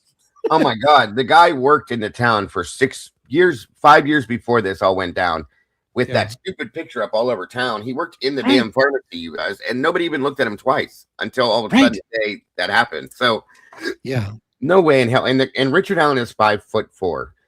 Now, first off, I'm like, I agree with 1-1. We don't even know that Bridge guy is the guy that killed these people, these girls. Right. Okay. But that alone, Richard Allen's 5'4". The guy on the bridge is between 5'10" and 6 foot tall. They're not even close. They're not even close. So it's a joke. It is, and I tend to agree with those things. That I'm really interested to see how that works. And by the way, did we miss some? No, we didn't. No, sorry. But yeah, I'm excited to see how the appeal goes because I feel like it's one of those situations where people again they made up their mind too quickly. They bought in mainstream narrative. And I'm going to say one more thing too. Like this is the sad part. People lose their ability to think clearly when children are involved. And so as soon as it became somebody killed 2 kids, it was like, we need justice for those poor little girls. And it doesn't even matter anymore if we get the right person. It's just like, well, somebody, it's like, you just lose your mind when there's kids involved. And people just stop thinking clearly. And so their bloodlust and desire to hold somebody accountable again seems to override getting it right. It seems like too many times. Yeah, I know. To answer a question and said there was none of his DNA found on anything. Richard Allen's DNA was not found on anything, and none of their DNA was found on anything that he owns. Just like with Idaho, there's nothing there but a bullet, folks. That was not even like done the right way, for lack of better terms. But yeah, there's nothing there that links this man to this crime because he was there. What about everybody else that was there that day? You know what I mean? You didn't see them dragging them in or talking to them or accusing them. But all the people that could have done it, they're not even looking at them twice. Yeah. It blows my mind. Amanda backstage is blowing us up about a new filing that came out just today in the Idaho thing, but I don't know if we can get that live while we're on the air here or not. Is it in the new documents or is it in the? She says it's a court listener. In the court listener, something that filed today on a response to WSU. Oh yeah, that's what I had, but okay. She says it has to be purchased. So I have a Pacer account for purchase, but is court listener. I don't know if I have a court listener purchase account. Well, I had the transcript. If you didn't want to have to pay for that, I had the transcript. Kathy had it from Kathy Indie Zone, and she read the whole thing. I could read the transcript to you. Is it long or? I could condense it. Yeah, go ahead and condense it and tell us what the highlights are. Hold on a minute. Let me give it to you. Pull it back up because I didn't know. That way you don't have to worry about paying for it unless Amanda wanted to do it a different way. It's up to you guys. Yeah, we probably will because we're starting to make a document repository on our side, so we will probably get it eventually. But I'm just if we want to talk about it tonight, we can get it. Yeah, no, that's fine. Give me 1 second here to pull this up. I got to pull the transcript back up real fast. Court listeners for free. Yeah, see, that's what I thought. Silence Unchained said court listeners free. I thought that as well. Pacer requires you to pay a small fee for, but I didn't think court listener did. But got you. Well, give me 1 second here. Transcript. You're doing it live. Yeah. Right. Yeah, that's how seems like how we roll lately. Yeah. It's all right. Okay, where is your give me the transcript? There. I'm sorry, guys. Where the hell did it go? I just had it pulled up. I know how that goes. See, I get rattled and then I get worse. The more rattled I get, the worse I get. Yep. Where the hell did it go? I just had it in my hand, literally. Oh my god. Are you talking about the document or something else? It's a transcript from. She read the document live, which you can play that too. But it's and she's got a legal background, so she kind of understands it all. I just had it pulled up and was getting ready to read it to you, and I took it down because I thought you guys were pulling something else up, and now I can't get it back up here. Now, Cat's Mojo, she just typed, I don't know if it's in relation. First hearing before Judge Emerson on the defense motion to transfer venue is set for the 27th. If that's all it was, then it's just a procedural. Just basically explained a little bit more, like I was saying, how the response about suing the plaintiffs and stuff like that would unfold per se, but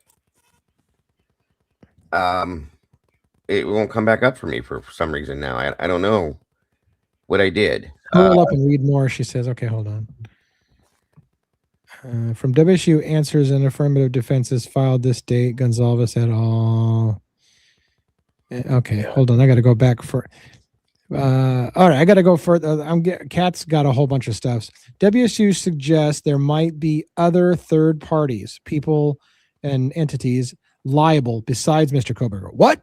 Oh, okay. What? WSU suggests there might be other parties or people involved besides Koberger. Well, yeah, that's what I was saying. And that's what I was saying. But that may come to light through discovery, a civil litigation tool, and investigate. That would be huge if you're reading that right. Let's see. That would be enormous. Yeah. And look, before I finish the rest of her comment, this is exactly what I said. If I were WSU, I'd be like, well, wait a minute. Maybe it wasn't a lone killer, and so you can't sue us for shit because he wasn't the only one who did it. Now they're actually incentivized to fight the story, the narrative. They're incentivized to fight it because that story is costing them a fortune, right? Yeah, right. Definitely. But doesn't clarify whether this was WSU's investigation or law enforcement's. So law enforcement could be doing an investigation into the possibility that's more than one person. Puts the plaintiffs on notice of possible counterclaims against them. There's that. Counterclaims against them. Oh my God. That's what I was referring to. So okay, I don't know if it's true, and I shouldn't get terribly excited about something I don't know it's true, right? But it sounds like what she's saying is WSU basically said, okay, you're suing us on this whole we didn't stop the lone killer, but we think there's a possibility it wasn't a lone killer, and we'll countersue you if you're wrong, kind of thing. It sounds like that's kind of like that kind of posturing, which would be super fucking interesting. Okay, here we go. I got some. You got it? Read you. Okay, so what they're saying here, affirmative defense number 1, by way of further answer and first affirmative defense, defendant alleges that plaintiff's damages and or injuries, if any, were caused by the fault of a non-party for the purpose of, and then the statute is stated here, including but not limited to Brian Koberger and or other individuals, entities that may become apparent through ongoing investigation and discovery. Defendant reserves the right to identify additional individuals and individuals and entities in this matter. So it appears what the defense is saying here is, first off, if you have any damages that were caused for purpose of the statute by not us, the fault of at least one non-party, including but not limited to Mr. Koberger, and then or other. Hold on, I gotta let it scroll down a little bit more. Oh, it jumped down. This is becoming super, super, super interesting to me because I think Howard Bloom knew something when he said, hey, I'm beginning to think Koberger may not have done it alone. And then all of a sudden, mainstream media started saying, hey, is it possible that Koberger didn't do it alone? And now WSU is saying, hey, by the way, ongoing investigations suggest that Koberger may not have done it alone. Holy shit. All of a sudden, everybody's getting on board with the, hey, maybe he didn't do it alone, which we said may shift to maybe he didn't do it at all and somebody else did it. Yeah, it's Right. okay. So it says with other individuals, entities that may become apparent through ongoing investigation and discovery. It's unclear what ongoing investigation is stated here. Is he talking ongoing investigation within this case? Talking about ongoing investigation by law enforcement. It is unclear now. Discovery is a completely different matter, and discovery is something that is a civil tool that will happen in this case. It can include such things as taking of depositions, serving of what's called interrogatories, which call for answers to various questions made under oath or by declaration. It could be a request for production of documents that one side believes is the other side's possession, custody, or control, is in the other side's possession, custody, or control. It could be request for admissions. Admit that X, yes or no. Admit that Y, yes or no. Each side will serve discovery in order to get evidence to help them either defend their case, which is what WSU is doing here, or prove their claims, which is what the plaintiff's task will be. There's a number of other affirmative defenses here. Number 8 is stating that the defense alleges plaintiffs have failed to file a claim against the state of Washington, which is required. This is a pursuit tort type claim that must be filed against the state. And they're saying that it wasn't done properly. Oh boy. They're saying that they did not take measures in another affirmative defense to adequately mitigate, to lessen their damages, if any. And they're saying that in their 6th affirmative defense, everything that they did was based in good faith in the performance of its duties, and therefore are immune from suit for example, and those costs can add up very quickly and get to be very high in federal court. So they want their costs reimbursed. And then they also want their attorney's fees, what it costs to have, even though it's the attorney general, but still they're having to put time aside to defend this case. Right. So basically you're going to countersue for all the money it's going to cost to fight the families. And let me, I hope I can articulate this right. I've said this before in other cases. There's a difference between the criminal phase and the civil case, phase.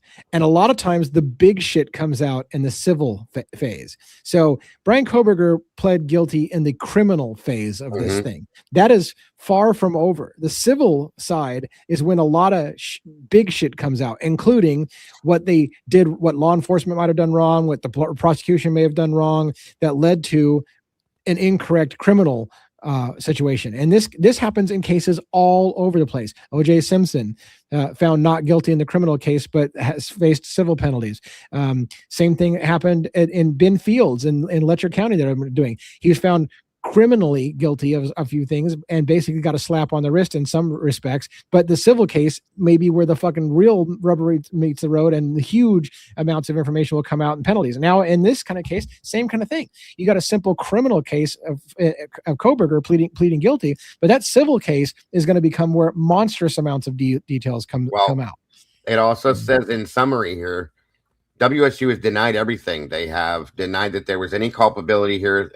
They've denied that they were negligent and that they violated Title IX in a very strong terms in answering to this complaint. They have raised some other interesting affirmative defenses, left open the possibility that there may be other third parties or entities out. They're stressing that, okay? They're along with Mr. Koberger, who you might want to go after. So, yeah, in essence, that's the big part of that, in my opinion.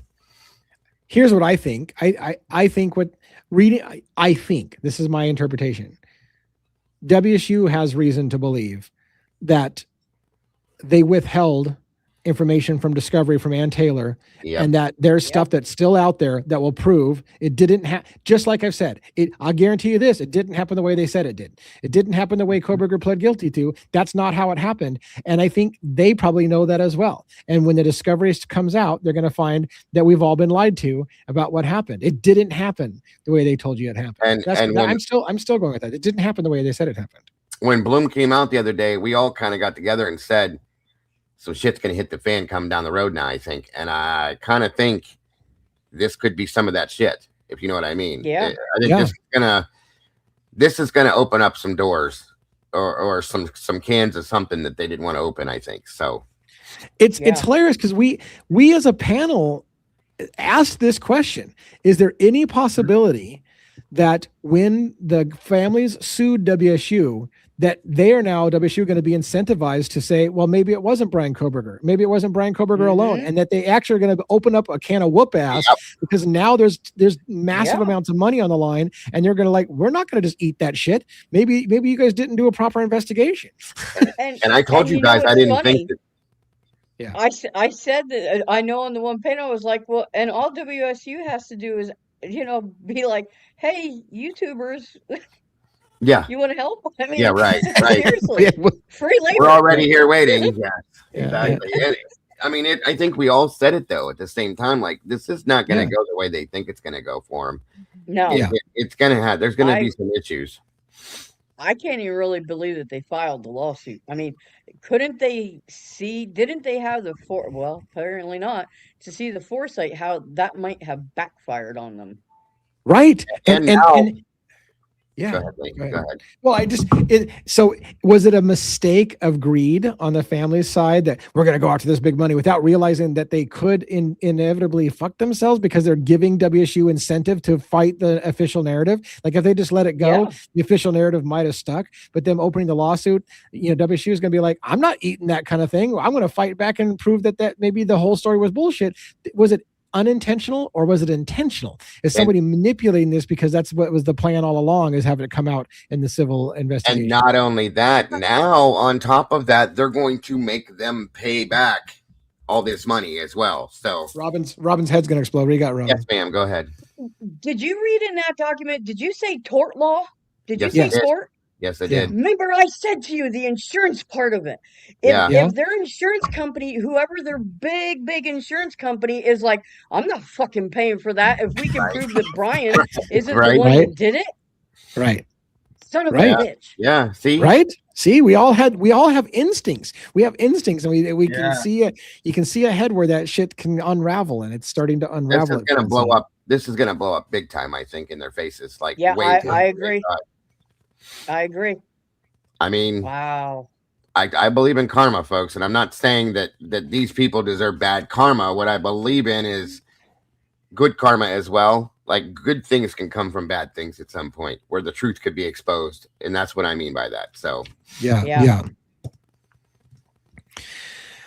Wow, this could get crazy. This could get crazy. And the fact that I'll have to read it myself, right? And not that I don't trust you, because that's not what I'm saying, but I need to read it myself. Yeah. What I heard you say was several times something to the effect of there may be other perpetrators that are still going to come out in an ongoing investigation.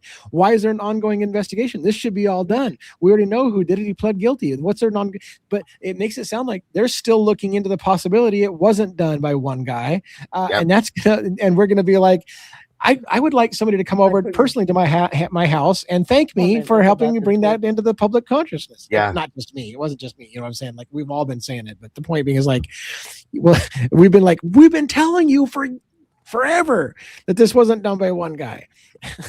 Everything in the dark eventually comes to light, folks.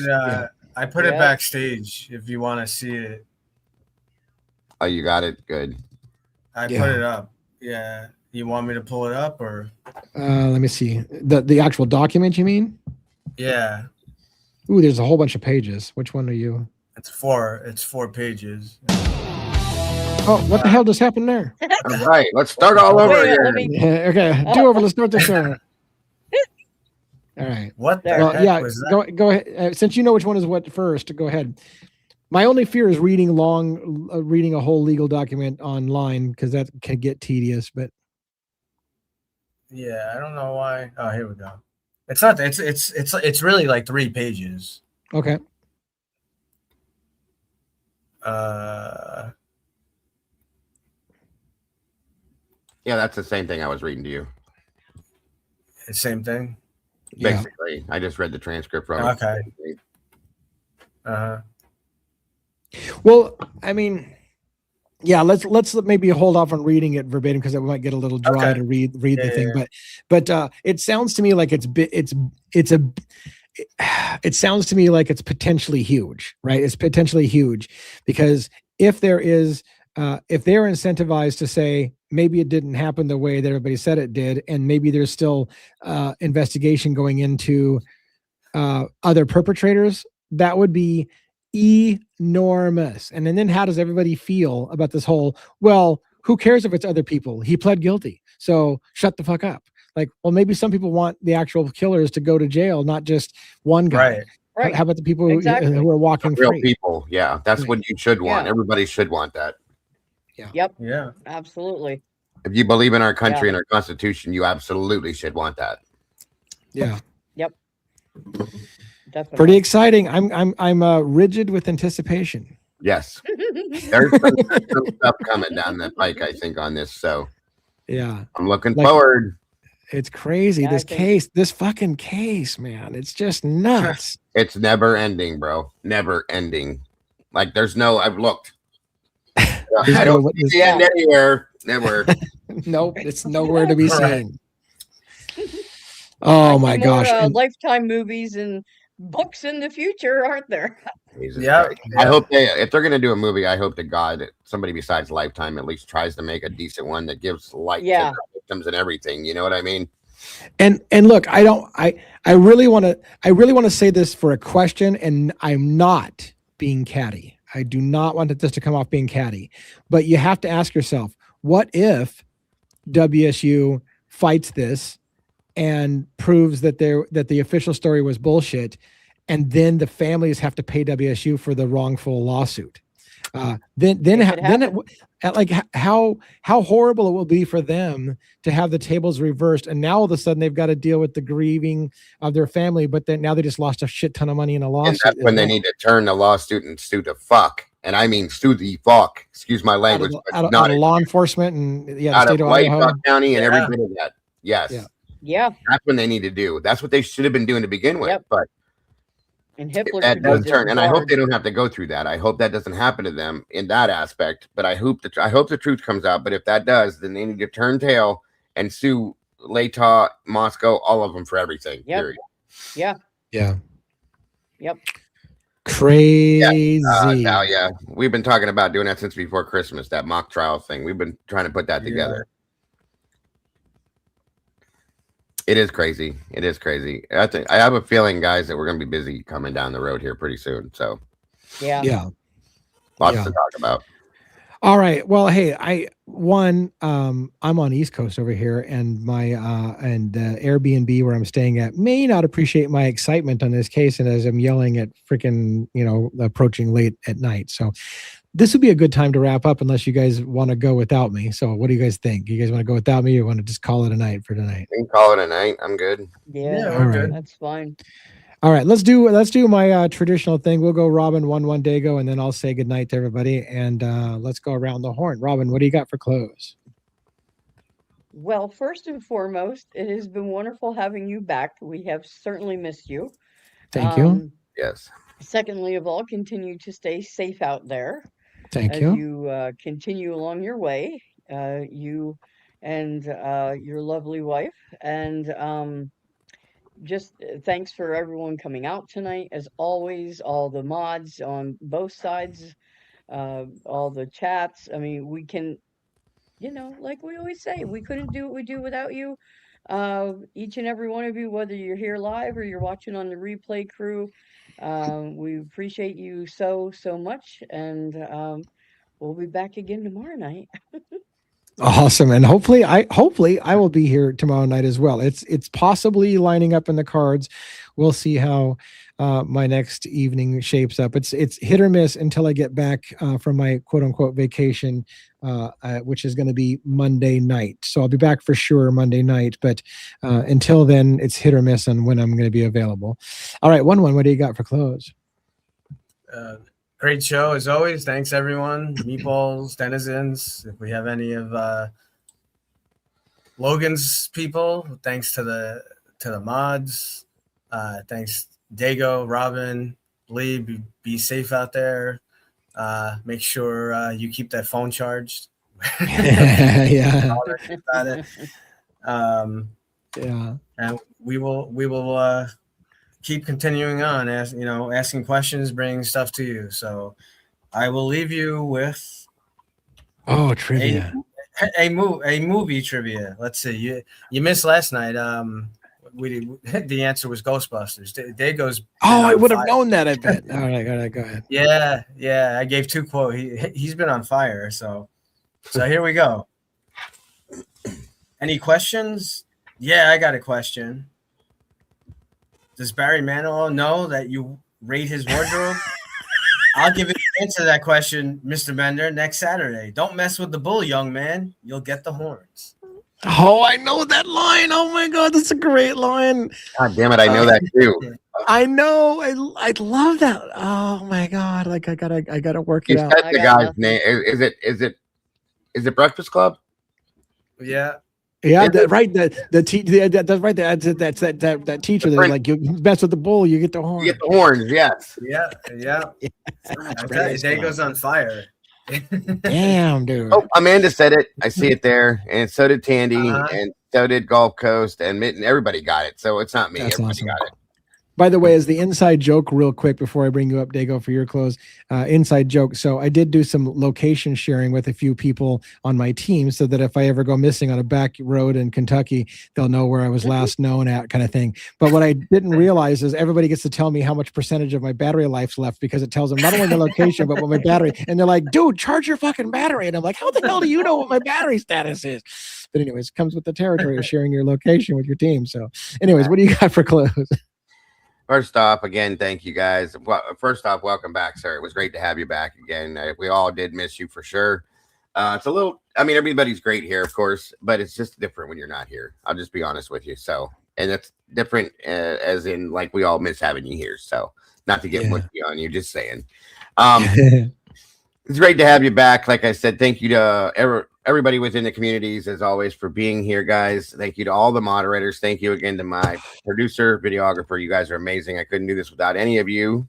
And thank you to the amazing 1-1 and Robin again for help put all this together. I appreciate it, guys. As always, keep asking the hard questions, folks. Don't give up and keep pushing forward. Love to all of you. Everybody have a great night, and I will see you. I'm excited for tomorrow. All right. Thank you very much. And let's see if I can put myself on screen. Nope, I can't. Look at that. How about that? I can't. What am I doing? What am I doing? I'm stop it. Bye, everybody. I'm totally out of sync. All right, this is my close. Wow. Thank you for coming tonight. Thank you for and Robin just hijacked my shit again. I was on screen. Whatever. You didn't touch it. All right. Whatever. The point being, thank you for coming tonight. Thanks for everybody holding the show down while I'm out of town. I'm trying to do some work and plugging along. I will see you hopefully tomorrow night. If not, I'm pretty sure the team will go on without me. And yeah, so have a great one. And by the way, that WSU news might be enormous. WSU fighting back and suggesting that there may be other entities involved. That's crazy. Who would have thought? Who would have thought? Oh, yeah, that's right. We would, in like the true crime community. All right. Have a great night, everybody. Take it easy.